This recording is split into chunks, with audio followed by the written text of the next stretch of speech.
General Kaler broke it. Let's assume contact is possible. He enlarged another projection.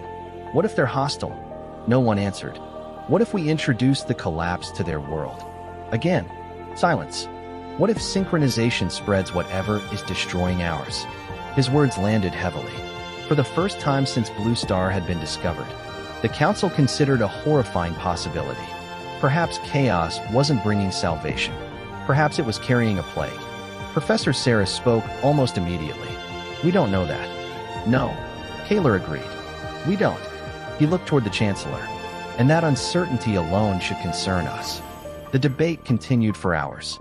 Scientists argued for knowledge. Military leaders argued for caution. Historians argued for patience. Economists warned that revealing the discovery could destabilize the entire planetary economy.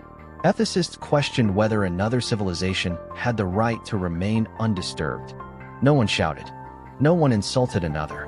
Every person in the room understood that history would remember this discussion. They wanted to deserve that memory. At last, the Chancellor raised one hand. The chamber became quiet. I've listened. He looked at every member of the council in turn. We are asking the wrong question. No one interrupted. We keep asking whether we should contact them. He turned toward Blue Star. But they have never been given the opportunity to answer. He let the thought linger. If another civilization decided our future without our consent, he looked back at the council. Would we consider that justice? No one spoke, because the answer was obvious.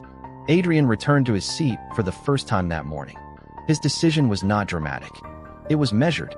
Project Synchronization will continue. Several counselors stiffened. But the room relaxed slightly. There will be no forced contact, no covert infiltration, no transfer of personnel, no information exchange. He looked toward Saris. I want one thing. She met his gaze. A signal. Nothing more. No invasion. No message. No demand. Only proof that communication could exist. If the unknown civilization chose not to answer, chaos would respect that choice. Far across the universe, Blue Star turned quietly beneath its sun. No one looked toward the sky. No one suspected that another civilization had just decided to treat them not as a resource, not as an enemy, but as equals. Deep beneath Horizon Spire, the array remained perfectly still. For the first time in weeks, it did not rotate. It did not glow. It did not sing. Almost as though it, too, was waiting. Late that evening, after the council had dispersed, Saris remained alone in the laboratory. She stood before the array. So, she whispered, "We're going to knock." No answer came. She smiled to herself. I suppose that's better than breaking the door. She turned to leave. Behind her, without light, without sound, without movement, one inscription appeared along the inner circumference of the array. It had not been there a moment before. No one saw it. No sensor recorded it. It consisted of only two ancient symbols. When translated thousands of years later, they would read, "Will changed everything." And yet, nothing changed. The following morning, chaos awakened exactly as it always had. Children hurried to school beneath floating gardens. Transit lines crossed the capital in perfect rhythm. Bakers filled the streets with the scent of warm bread. Musicians gathered in public squares. Life continued with the quiet determination of a civilization refusing to surrender to despair. No public announcement was made. The existence of Blue Star remained known only to a handful of scientists, military officials, and members of the council. To everyone else, the world was simply another day closer to an uncertain tomorrow. Inside Horizon Spire, however, time began moving differently. The synchronization project expanded beyond anything its founders had imagined. Entire laboratory wings were repurposed. Experts in astrophysics worked alongside neuroscientists. Archaeologists debated quantum engineers. Historians challenged artificial intelligence specialists. Linguists collaborated with mathematicians. No discipline possessed the answer.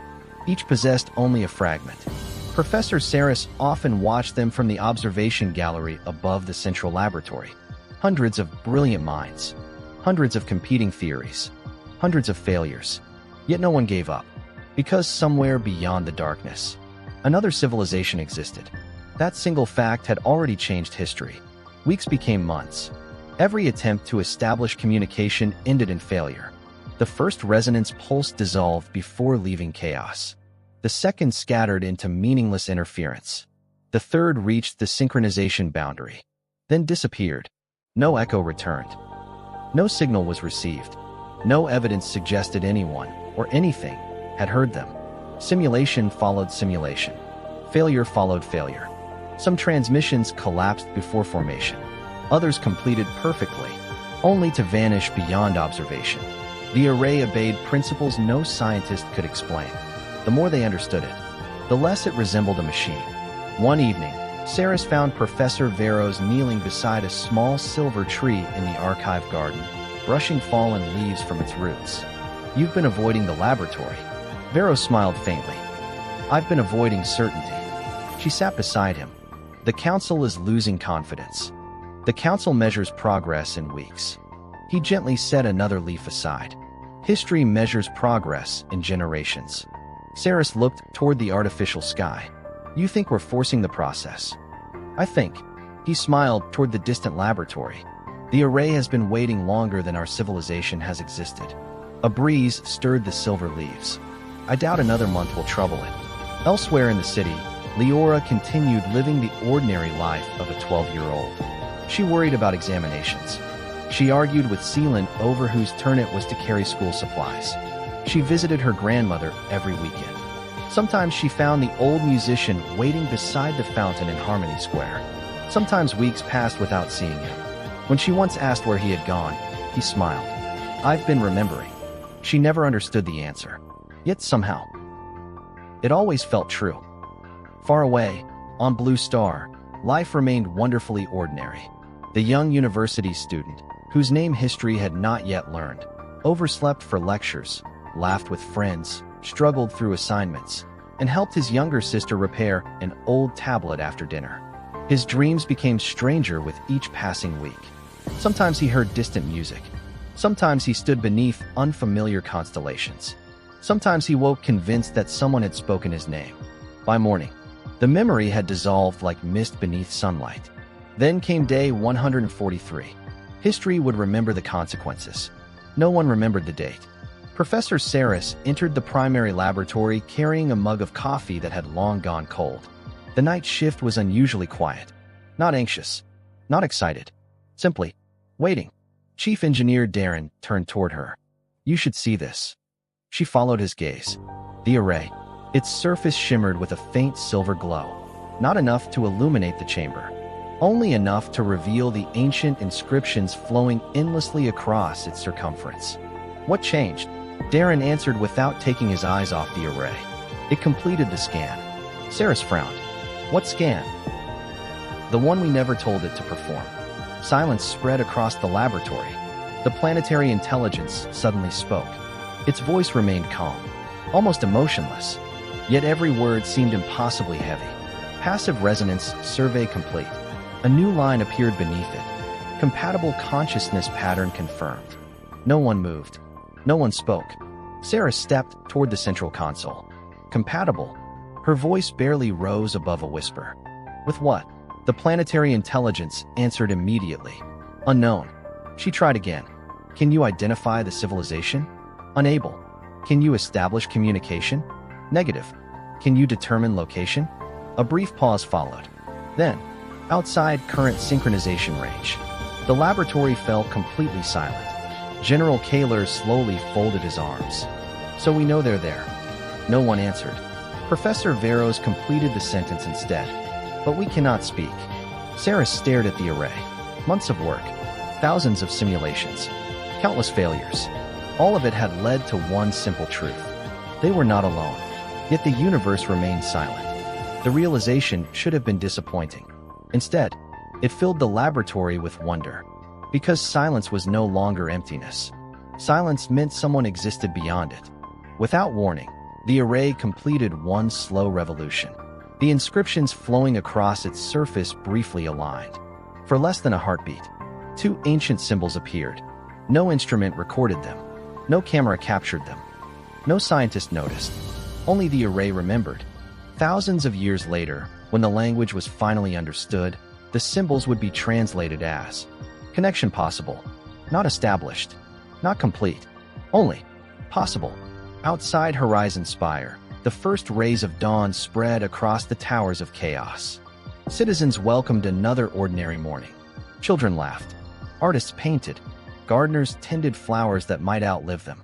No one looked toward the stars. No one knew another civilization existed. No one imagined that history had quietly crossed a threshold from which there would be no return. The universe had not spoken. It had only acknowledged that two minds, separated by impossible distances, could one day meet. And sometimes, hope begins with nothing more than possibility. The alarm rang at exactly 6:15 a.m. Ethan Carter reached across the bedside table without opening his eyes. His hand found everything except the alarm. A water bottle rolled onto the floor. A stack of lecture notes slid off the edge of the table. His phone vibrated itself halfway under the bed. The alarm continued ringing. Finally, with the determination of someone fighting a mortal enemy, he slapped the clock hard enough to silence it. The room became wonderfully quiet. He smiled, then immediately fell asleep again. 5 minutes later, his bedroom door opened. Ethan. His mother's voice was calm. Far too calm. He knew that tone. It meant she had already warned him once. You have exactly 6 minutes before your bus leaves. One eye opened. 6. It was 10. He sat upright, so quickly, he almost fell out of bed. What day is it? His mother folded her arms. The same day it was yesterday. He blinked. Tuesday. She nodded. The most dangerous day of every university student's week. Despite herself, she smiled. I'll give you 4 minutes. The door closed. Ethan stared at the ceiling, then sighed dramatically. One day, he muttered, I'm inventing a self-attending university. His bedroom reflected exactly who he was. Half organized, half chaotic. One wall was covered with engineering sketches, circuit diagrams, and handwritten notes connected by pieces of tape that only made sense to him. The opposite wall displayed photographs. His parents, his younger sister Mia, a camping trip from years ago, his first robotics competition, a group selfie taken after finishing secondary school. The shelves beneath them overflowed with books on programming, electronics, artificial intelligence, astronomy, and whatever subject had fascinated him that particular month. Every available surface held something unfinished. An open laptop, a dismantled drone, 3 different screwdrivers, a tiny robot missing one wheel. His mother insisted the room looked like an explosion inside a workshop. Ethan preferred the term organized creativity. The kitchen smelled of toasted bread, eggs, and coffee. His father sat at the table pretending to read the morning news on a tablet. Pretending, because he had remained on the same article for nearly 5 minutes. Mia noticed immediately. Dad, you've been reading the same paragraph forever. He looked down.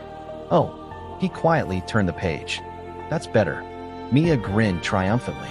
I knew it. Their father laughed. I wasn't reading. I was thinking. About work?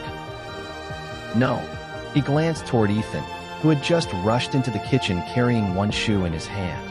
I was wondering whether your brother has finally invented teleportation. Ethan looked genuinely confused.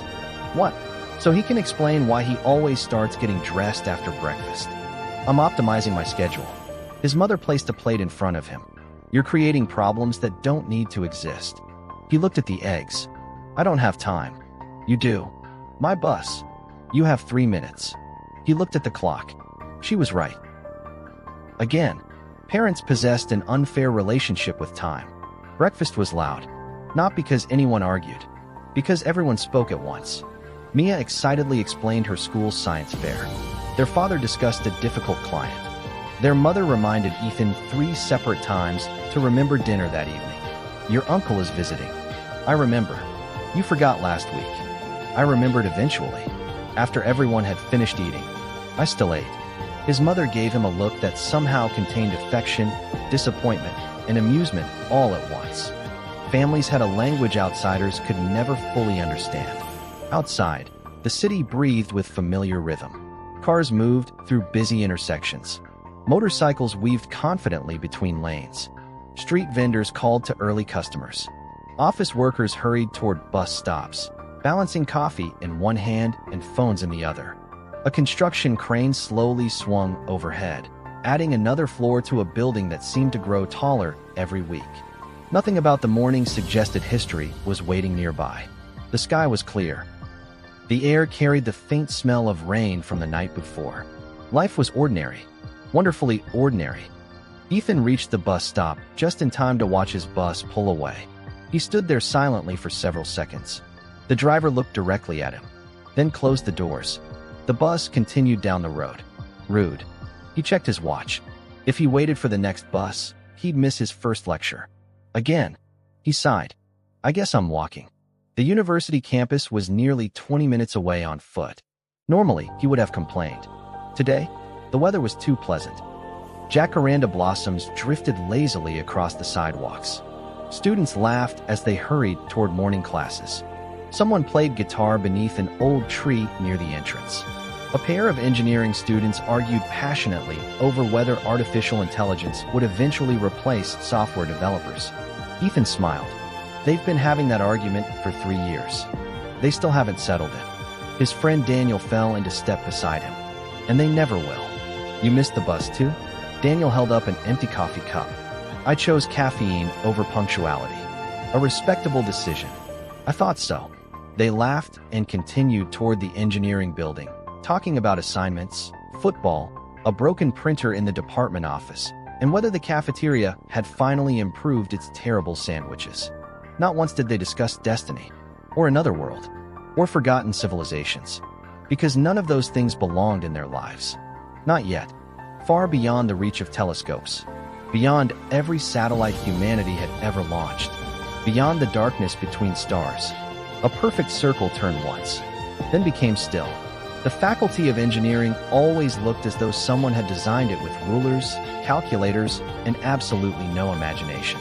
Rectangular buildings stood shoulder to shoulder, connected by covered walkways that echoed with hurried footsteps and unfinished conversations. Every wall carried decades of student notices layered over one another. Club meetings, internship opportunities, robotics competitions, research conferences, and handwritten advertisements offering everything from secondhand laptops to mathematics tutoring. To Ethan, it looked exactly the way a university should. Busy, alive, temporary. Every student who walked these corridors believed they had years ahead of them. None of them realized how quickly ordinary days became memories. You know, Professor Hayes is taking attendance today. Daniel adjusted the strap of his backpack as they climbed the stairs. I know. And we're already late. I know. You don't sound worried. I'm saving my panic for when we reach the classroom. Daniel laughed. That's actually a reasonable strategy. They reached the second floor just as the lecture hall doors began to close. Without exchanging another word, both broke into a sprint. Professor Hayes looked up from the attendance tablet the exact moment they slipped through the doorway. The room fell silent. Nearly 100 students turned toward the entrance. Ethan smiled politely. Good morning, Professor. Hayes checked the clock. It was. Several students laughed. Daniel quietly whispered, We're dead. Professor Hayes removed his glasses. Mr. Carter. Yes, sir. What is the first rule of engineering? Ethan thought for exactly 1 second. Measure twice. No. Test before deployment? No. Daniel slowly slid toward an empty seat, pretending not to know Ethan. Professor Hayes folded his arms. The first rule of engineering, he pointed toward the clock, is respecting time. Another wave of laughter spread through the lecture hall. Take your seats. Thank you, sir. And Mr. Carter. Yes. If your alarm clock fails again, it won't. Engineer a better one. This time, even Ethan laughed. I'll add it to my project list. The lecture began. Unlike many professors, Hayes never relied on memorization. He taught by asking questions that forced students to think. If a bridge survives for 100 years, he wrote the sentence across the digital board. What deserves the credit? Hands rose immediately. The materials, the design, the maintenance, the engineers. Hayes nodded after each answer. All correct. He paused, but incomplete. The classroom grew quiet. A bridge survives because hundreds of people, many of whom never meet each other, each perform one responsibility well. He turned toward the class. Civilizations work exactly the same way. Ethan looked up from his notebook. The sentence stayed with him, not because it sounded profound, because it sounded true. Underscore.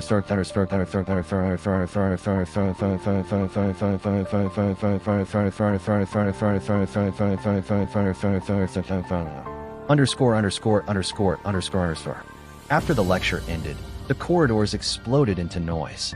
Students poured from classrooms in every direction.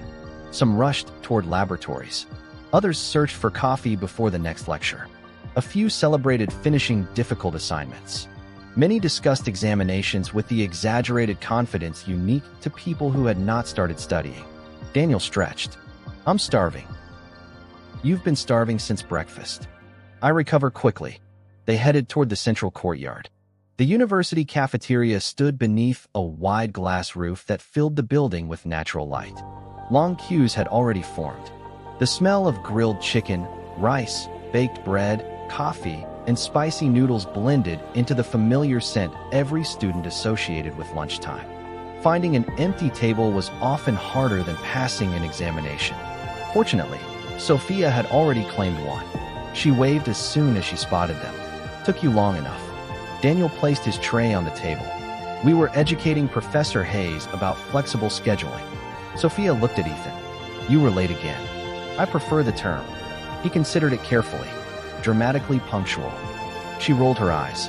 You should write novels. I'd never finish one. You'd probably miss the deadline. Daniel nearly dropped his drink laughing. Their group had been friends since first year. There was no dramatic story behind it. No heroic event.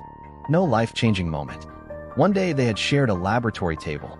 The next week they were studying together. By the end of the semester, it felt strange to eat lunch apart. Friendship, Ethan often thought, rarely announced its arrival. It simply became normal. Sophia opened her tablet. Who's ready for tomorrow? Daniel groaned. No. Ethan looked confused. Tomorrow. The artificial intelligence project presentation. Silence. Ethan blinked. That's tomorrow? Sophia stared at him. You forgot. I remembered. When? Just now. Daniel buried his face in his hands. I can't believe we're graduating with this man. I work best under pressure. You create pressure. Same difference. Sophia sighed dramatically. I'm sending both of you my slides tonight. You are an amazing human being. I know. But, she pointed a fork toward Ethan. You're buying coffee. That's fair. As they laughed, argued, and complained about coursework, students continued flowing through the cafeteria around them. Conversations overlapped like waves. Future architects discussed skyscrapers. Medical students debated research. Business students argued over startups. Musicians practiced quietly near the courtyard fountain. A child from the campus daycare chased soap bubbles across the grass while her father watched from a nearby bench. Life moved in 1,000 different directions at once.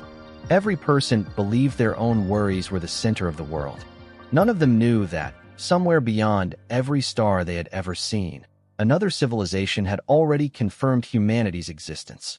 And even that civilization had no idea who they were. That evening, as the sun dipped below the skyline, Ethan stood alone on the balcony outside the engineering building. The city stretched before him in gold and orange light. Cars became streams of tiny moving lights. The distant sound of traffic blended with birds returning to their nests. He took a slow breath. Days like this always reminded him why he loved engineering. Every building, every bridge, every traffic light, every power line. Someone had imagined it first. The future wasn't magic. It was built, one idea at a time. Behind him, Daniel called out, "You coming?" Ethan turned and smiled. Yeah. He took one last look at the horizon before following his friends. Above that peaceful evening sky, unseen and unknowable, the universe continued its patient work. Not rushing, not forcing, simply waiting for the day when two ordinary worlds would finally meet. By the time Ethan reached home, the sun had already disappeared behind the western skyline. Warm lights glowed from apartment windows across the neighborhood, and the familiar sounds of evening drifted through the streets. Televisions, laughter, barking dogs, distant music, and the occasional motorcycle weaving through traffic. It wasn't a wealthy neighborhood, nor was it poor. It was simply lived in. The kind of place where people greeted each other by name. where children treated every open space as a football field, where everyone somehow knew whose turn it was to host the next community meeting. As Ethan unlocked the front door, the smell of pepper soup greeted him long before his family did. His stomach immediately forgave the cafeteria for lunch. "You're late." His mother didn't look up from the kitchen. "I know. Your uncle has been asking about you." "I know. You've said I know 3 times." "I know." A wooden spoon appeared in the doorway. His mother pointed it at him. "Don't start." Ethan raised both hands in surrender. "I'm going upstairs. You'll come back down." "I will. You said that yesterday." "I'm coming back down." His room looked exactly as he'd left it that morning, which was remarkable. Normally, Mia found excuses to borrow his tools without asking. She claimed borrowing wasn't stealing if she intended to return them. Eventually, he dropped his backpack beside the desk and opened his laptop. The AI presentation. Right. Sophia had already sent the slides. His phone buzzed almost immediately. "Sophia, don't just read them. Sophia, understand them." He smiled. "Ethan, that sounds like work." 3 dots appeared instantly. "Sophia, it is work." Instead of opening the presentation immediately, Ethan walked to the whiteboard mounted on his wall. It was covered with sketches, tiny robots, circuit diagrams, ideas for projects he might never build. One drawing occupied the center, a network of circles connected by thin lines. It wasn't for an assignment. He had drawn it months ago. No title, no explanation, just circles, large ones, small ones, some connected, some isolated. He stared at it for a while. Something about it still felt unfinished, not incorrect, incomplete, as though it represented something real that he simply hadn't understood yet. He picked up a marker, added one more circle, then another. He frowned. No. He erased both. Still wrong. He couldn't explain why, only that the pattern didn't feel balanced. He capped the marker and walked away. The unfinished sketch remained on the board, waiting. Downstairs, dinner had already begun. His uncle, Marcus, was telling one of his endless stories. "So I told the contractor, either the bridge is safe or I'm swimming." Mia laughed so hard she nearly spilled her drink. "You always exaggerate. I improve reality." His father smiled. "That's another word for exaggerating." Marcus pointed dramatically. "History remembers storytellers. It also remembers engineers." Their father replied, "They're the ones who stop bridges from collapsing." Everyone laughed, except Ethan. He was thinking. His uncle noticed. "What? You've got that face." "What face?" "The one that says your brain left the room." Ethan blinked. "I was thinking about Professor Hayes." His father looked interested. "What did he say today?" Ethan repeated the sentence almost word for word. "A civilization survives because hundreds of people, many of whom never meet each other, each perform one responsibility well." The table became quiet. Marcus slowly nodded. "That's true." Their mother added softly. "It's true for families too." Nobody spoke for several seconds. Not because the conversation had become awkward, because everyone instinctively understood the idea. A family, like a bridge, survived through countless small acts no one noticed. Someone cooked. Someone earned money. Someone fixed broken things. Someone remembered birthdays. Someone apologized first after an argument. No single act held the family together. Together, they became home. Later that night, Ethan returned to his room, carrying a mug of tea. The city outside had grown quiet. He finally opened Sophia's presentation. Artificial intelligence, machine learning, neural networks, predictive models. He skimmed through several slides before stopping on one simple diagram. It showed dozens of independent nodes connected through a central architecture. He frowned. Something about it felt familiar. He stood, walked to his whiteboard, looked at his unfinished circles, then back at the slide. "They're not the same," he murmured, "but they're asking the same question." He didn't know what he meant by that. Neither diagram resembled the other, yet both attempted to describe relationships instead of objects, connections instead of things. He scribbled one sentence beneath his drawing. "Everything important exists because something is connected to something else." He smiled, not because he discovered anything remarkable, because the sentence felt worth remembering. He closed the marker, turned off the light, and went to bed. Millions of kilometers away, Beneath the crystalline foundations of Horizon Spire, the array completed another silent scan. No new civilizations, no new signals, no new answers. Only the same compatible resonance.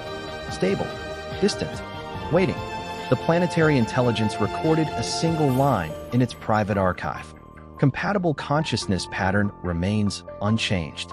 Then, after a pause that no engineer would ever notice, it added a second line. Probability of future synchronization increasing. No one on Chaos read the report. No one on Blue Star knew it existed. But history had quietly advanced another step. And somewhere beyond the reach of both civilizations, something ancient continued to watch, not with eyes, but with perfect patience. It had seen worlds rise. It had seen worlds vanish. It had witnessed civilizations that believed they controlled their destiny. They had all been wrong, because destiny was never a straight road. It was a web, and somewhere within that invisible web, two distant worlds had already begun to pull upon the same thread. Wednesday arrived with rain. Not the dramatic kind that flooded streets or darkened the sky. Just a steady drizzle that wrapped the city in a soft gray veil. Umbrellas appeared everywhere. Students hurried between buildings with backpacks held over their heads. Cars moved more cautiously than usual. The city seemed quieter, almost thoughtful. Ethan liked rainy mornings. Rain made the world slower. People stopped rushing. Conversations became calmer. Even the university felt different. The usual crowds had thinned, leaving long walkways almost peaceful. Daniel caught up with him outside the engineering building. I knew I'd find you here. Why? You always stop at this bridge. The bridge crossed a narrow artificial stream that wound through the campus gardens. Ethan leaned against the railing. I like watching the water. Daniel looked down. It's just rain. It isn't. What do you mean? Ethan pointed. See those leaves? Several yellow leaves floated downstream. They all reach the same place. So, they start from different trees. Daniel stared for a moment. You've had coffee already, haven't you? Ethan laughed. I was just thinking. I know. That's usually dangerous. Their first lecture was digital systems. Professor Lin believed electronics should be understood with your hands before your equations. Instead of beginning with theory, she placed a small circuit board on every table. No computers today. Groans echoed through the room. She smiled. If your software fails. She held up the board. This is what still matters. The assignment was simple. Find the fault. The circuit contained exactly one defect. Nothing more. Students immediately began testing voltages, checking components, and comparing measurements. Within minutes, the room filled with quiet concentration. Daniel frowned at his board. I think it's the resistor. Sophia disagreed. No. The capacitor. Another student confidently announced he'd already solved it. Professor Lin merely smiled and continued walking. Ethan didn't touch his tools. He simply looked. 5 minutes. Then 10. Professor Lin noticed. Mr. Carter. Yes, Professor? Are you waiting for divine inspiration? A few students laughed. No. What are you doing?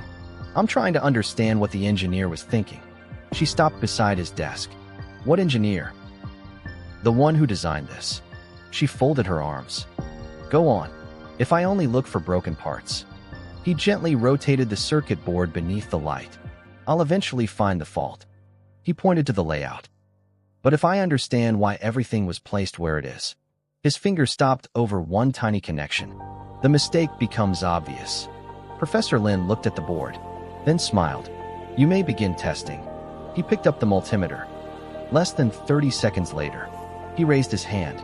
This trace was soldered in reverse. The room became quiet.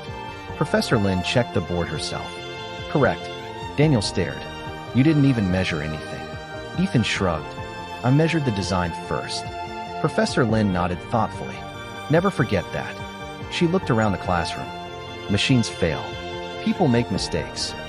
But designs. She tapped Ethan's circuit board. Always tell a story. The sentence lingered with Ethan long after class ended. Designs tell a story. He liked that.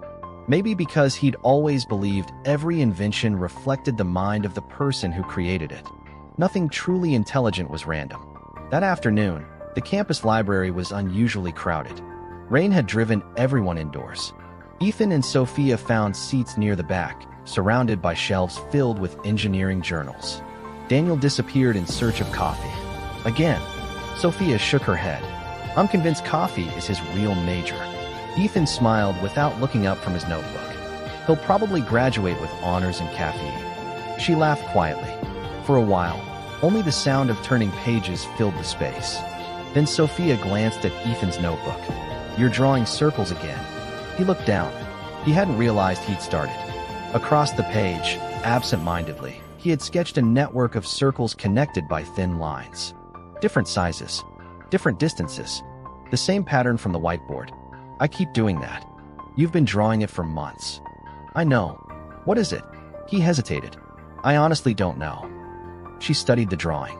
It looks like... She paused. A map. Of what? I don't know. She handed the notebook back. But it doesn't look invented. It looks remembered. Those words stayed with him. Not because he believed them, but because they felt strangely precise. Remembered, not invented. He tore the page from the notebook, folded it once, and slipped it into his backpack. For reasons he couldn't explain, he didn't want to throw it away. That evening, Professor Saris stood alone inside Horizon Spire. The array remained silent. The latest synchronization attempt had failed 6 hours earlier. Nothing unusual appeared in the laboratory logs. Nothing unexpected had happened. She should have gone home. Instead, she found herself staring at one line on the central display. Compatible consciousness pattern, stable. The words never changed. Every scan produced the same result. Stable. Always stable. She whispered to herself. Who are you? The array offered no answer. On Blue Star, at exactly that same moment, Ethan removed the folded sketch from his backpack before going to bed. He looked at it one last time. Still just circles. Still meaningless. He smiled. I'm keeping you anyway. He folded the page carefully and slipped it into the back of his notebook. It was still the same drawing. Or at least, he believed it was. The following morning, when he opened the notebook during class, Sophia glanced at the page. You finally connected those two circles. Ethan looked down. His smile slowly disappeared. No, he whispered. I didn't. Thursday began with sunlight. The rain had washed the city clean. Buildings reflected the morning sky in brilliant shades of blue, and puddles along the sidewalks mirrored passing students like tiny windows into another world. Ethan arrived earlier than usual, mostly because his mother had refused to let him oversleep again. She had gone so far as to place his alarm clock across the room. He suspected this was an escalation. Daniel was already waiting outside the engineering building, balancing 2 cups of coffee. I come bearing peace. You come bearing caffeine. Same thing. Daniel handed him one of the cups. You look tired. I kept thinking about yesterday. The AI presentation? No. The circuit board. Daniel groaned. I knew you were going to overthink it. I always overthink. I know. It's my hobby. Their first lecture didn't begin for another 20 minutes. Instead of heading inside, they sat beneath the old jacaranda tree near the central courtyard. The branches swayed gently in the morning breeze. Purple blossoms drifted onto the grass around them. Students walked past in small groups, discussing projects, internships, weekend plans, and examinations. Everything felt wonderfully normal. You ever notice, Ethan asked suddenly, that people solve problems backwards? Daniel looked up from his coffee. What do you mean? We're taught to find mistakes. That's engineering. But what if the important question isn't what's wrong? He picked up a fallen blossom. What if it's... He turned it slowly between his fingers. Why does everything else still work? Daniel stared at him for several seconds, then nodded toward the blossom. You've definitely had too much coffee. The conversation was interrupted by Sophia jogging toward them. She looked slightly out of breath. I've been looking for you. Ethan smiled. I've been easy to find. She held up his notebook. You left this in the library. He blinked. I thought it was in my backpack. It was on the table. She handed it over. I almost didn't notice. Thanks. He opened it absent-mindedly. The folded page slipped out. Sophia picked it up before it touched the ground. The circle map. She unfolded it, then frowned. You finally connected these. Ethan looked down. His expression changed. What? The 2 circles. She pointed. They weren't connected before. He slowly took the paper from her hands. The line was there. Clean. Simple. Exactly where it should have been. Except, he remembered hesitating over that very connection. He remembered deciding not to draw it. I'm pretty sure. His voice trailed off. Sophia smiled. You've been studying too much. Maybe. He folded the paper again. Carefully. Very carefully. He told himself memory was unreliable. People forgot things all the time. That explanation made perfect sense. So why? Why couldn't he stop thinking about it? Thousands of light years away, Professor Saris stood before the array. The newest synchronization report floated silently above the console. Every parameter remained unchanged, except one. She read it again. Then a third time. Compatible consciousness stability. Previous, 99.9814%. Current, 99.9815%. 1/10,000%. A meaningless change. Almost impossible to measure. Most scientists would have ignored it. Saris did not. She leaned closer. What changed? The planetary intelligence answered immediately. Unknown. She frowned. What caused the increase? Unknown. Can you predict the next adjustment? A pause. Longer than usual. Then, prediction impossible. The answer unsettled her more than any warning could have. The planetary intelligence did not say, I don't know. It said, prediction impossible. For the first time, the future itself seemed uncertain. That evening, as the sun disappeared beyond the city, Ethan stood on his apartment balcony. He unfolded the drawing one more time.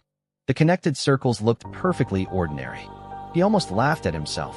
It's just a line. He folded the page again. Behind him, his mother called him in for dinner. He slipped the paper into his pocket and closed the balcony door. Neither he, nor anyone else on Blue Star, noticed that, at that exact moment, every migratory bird flying over the eastern coastline changed direction by precisely 3 degrees. Scientists would not discover the anomaly until months later. By then, it would already be too late. Friday mornings were always easier. Not because university became less demanding, because everyone knew the weekend was close. The campus carried a different energy. Students smiled more easily. Lecturers seemed slightly less strict. Even deadlines felt less threatening. Ethan arrived early, not because he intended to. His mother had simply decided that, from now on, she would leave the house 5 minutes before him every morning. If I'm already gone, she'd said, you won't waste time talking to me. It was an unfair strategy. It worked perfectly. The engineering workshop buzzed with activity. Today's assignment was practical. Each team had to repair an autonomous inspection drone that had been intentionally sabotaged by the faculty. Not damaged beyond repair, just confused. Some wires had been rerouted. One sensor had been calibrated incorrectly. The navigation software contained a single logical error. The challenge wasn't replacing parts. It was understanding why the drone behaved the way it did. Professor Lin walked between the workbenches. Remember, she tapped the frame of one drone. A machine rarely lies. It simply obeys instructions. Daniel immediately reached for a screwdriver. Sophia opened the software console. Ethan crouched beside the drone without touching it. He watched. The drone powered itself on. Its camera rotated. Its wheels moved forward exactly 20 centimeters. Then it turned left. Stopped. Repeated the sequence. Again. Forward. Turn. Stop. Forward. Turn. Stop. Daniel frowned. The navigation module's broken. Sophia shook her head. The software's looping. Ethan remained silent. He watched the pattern repeat 6 more times. Then he smiled. It's trying to go home. Both of them looked at him. What? He pointed to the workshop floor. The drone wasn't moving randomly. Its repeated movements formed a rough spiral. Not inward. Outward. Until eventually, it pointed toward the open workshop door. Professor Lin, who had been listening from a nearby table, quietly walked over. Explain. Ethan stood. The GPS was removed. Correct. The compass calibration is wrong. Correct. But he gently rotated the drone by hand. Its inertial memory still contains yesterday's reference point. Professor Lin folded her arms. So, it isn't malfunctioning. He smiled. It's trying to return to where it thinks it belongs. For several seconds, the workshop was completely silent. Professor Lin nodded once. Excellent. She looked around the room. Never assume a system is broken simply because you don't understand its behavior. The sentence stayed with Ethan, though he had no way of knowing it. One day, those words would save his life. At lunchtime, the campus cafe overflowed with students escaping the afternoon heat. Daniel returned carrying enough food for 3 people. Sophia stared at the tray. Planning to feed the entire department? I'm preparing for unexpected hunger. You've been unexpectedly hungry since first year. It's a medical condition. Ethan laughed. I think it's called being 20. As they ate, the television mounted high on the cafeteria wall interrupted its regular programming. A news presenter appeared. Scientists are investigating unusual migration patterns among several bird species observed over the past 48 hours. The report showed animated maps. Thin lines shifted slightly eastward. 3 degrees. Nothing dramatic. Most students barely looked up. Someone changed the channel before the report even finished. Football highlights replaced it. The cafeteria immediately became interested again. Daniel glanced toward the screen. Birds. He shrugged. They'll figure it out. The conversation returned to assignments. No one mentioned the report again. Thousands of kilometers away, researchers at an oceanographic institute were discussing something equally strange. Deep-sea whales had altered migration routes they had followed for centuries. The deviation was tiny, almost impossible to notice without decades of historical data. The report was filed, archived, forgotten. In northern Canada, a weather satellite captured a faint fluctuation in the aurora. The anomaly lasted less than 1 second. Engineers blamed calibration drift.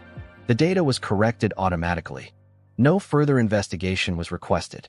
In Chile, an observatory recorded an unexplained pulse in the upper atmosphere. It resembled neither lightning nor solar activity. The signal disappeared before a second observation could be made. Equipment malfunction was considered the most likely explanation. The report was closed. By themselves, none of these events mattered. Together, no one yet realized they were pieces of the same puzzle. That evening, Ethan sat alone in the university library. Most students had already gone home. The silence was almost comforting. He spread his project notes across the table. Artificial intelligence, distributed systems, sensor networks, algorithms. He wasn't really studying anymore. His attention kept drifting toward the folded sheet of paper tucked inside his notebook. Finally, he unfolded it again. The circles stared back at him, unchanged. He sighed. I really am overthinking this. An elderly librarian passed behind him. She glanced casually at the page, then stopped. That's unusual. Ethan looked up. What is? She pointed toward the drawing. I've seen that pattern before. His heartbeat slowed. You have. She adjusted her glasses. Oh, a gentle smile crossed her face. No, I was mistaken. She continued walking. Ethan looked back at the page. For the first time, he wasn't wondering whether the drawing had changed. He was wondering why a complete stranger thought she recognized it. Far beyond Blue Star, inside Horizon Spire, Professor Saris received another synchronization report. No changes. Everything appeared normal, except for one line. Compatible consciousness clusters. Previous scan, 1. Current scan, 2. She stared at the display, then looked at the array. That's impossible. The planetary intelligence answered without hesitation. Confirmed. Saris felt a chill. For months, there had only been one compatible consciousness. Now there were 2. Not stronger, not weaker, simply connected. She whispered to herself, "What are you becoming?" The array did not answer. It simply continued its slow, silent rotation. Saturday arrived without lectures. For most university students, that meant one thing: sleep. For Ethan, it meant finally having time to work on projects that would never appear on an exam. He woke before sunrise. Not because of discipline, because ideas had a habit of arriving when the rest of the world was quiet. The apartment was still asleep. He moved carefully through the kitchen, made himself a cup of coffee, and carried it onto the small balcony outside his room. The city stretched before him beneath the pale colors of dawn. Streetlights blinked out one by one. A few buses began their morning routes. The air felt unusually still, peaceful. He liked mornings that asked nothing of him. After breakfast, Ethan transformed the dining table into a temporary workshop. Small electronic components spread across the surface. Microcontrollers, sensors, loose wires. His mother walked in, stopped, and sighed. I was wondering where my table had gone. It has evolved. It has disappeared. Temporarily. She folded her arms. You have until lunch. Deal. She smiled despite herself. One of Ethan's strengths and weaknesses was that he became completely absorbed once he started building something. Hours passed without him noticing. By midday, the prototype finally powered on. It wasn't impressive, at least not to anyone else.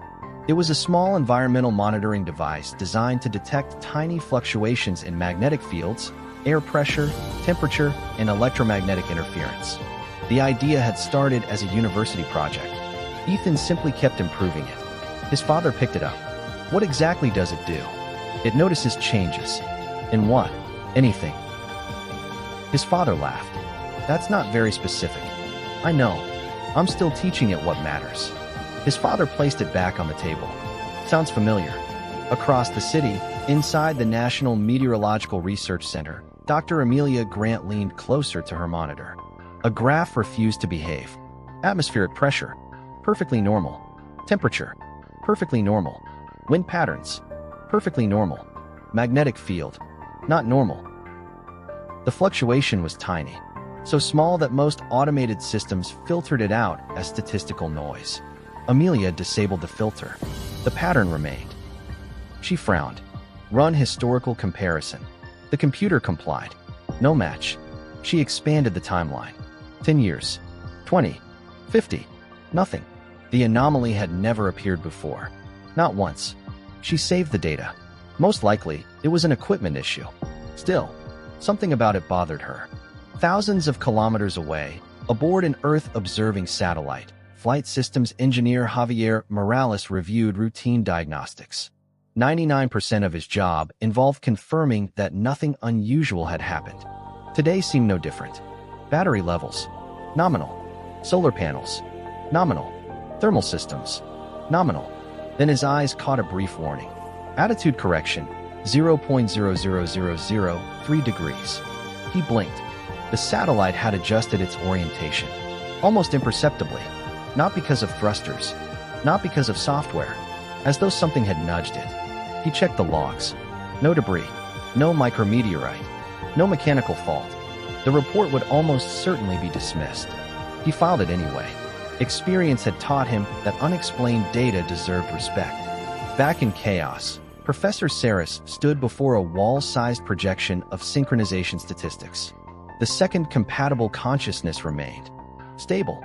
A third had not appeared, nor had the second disappeared. General Kaler entered quietly. Still watching. I'm waiting. For what? I don't know. She looked toward the array. But something is changing. Kaler crossed his arms. The council wants progress. They're getting it. It doesn't look like progress. Sarah smiled faintly. Neither does a seed. On Blue Star, Ethan carried his finished prototype to the balcony. The device rested comfortably in the palm of his hand. A simple screen displayed 4 readings.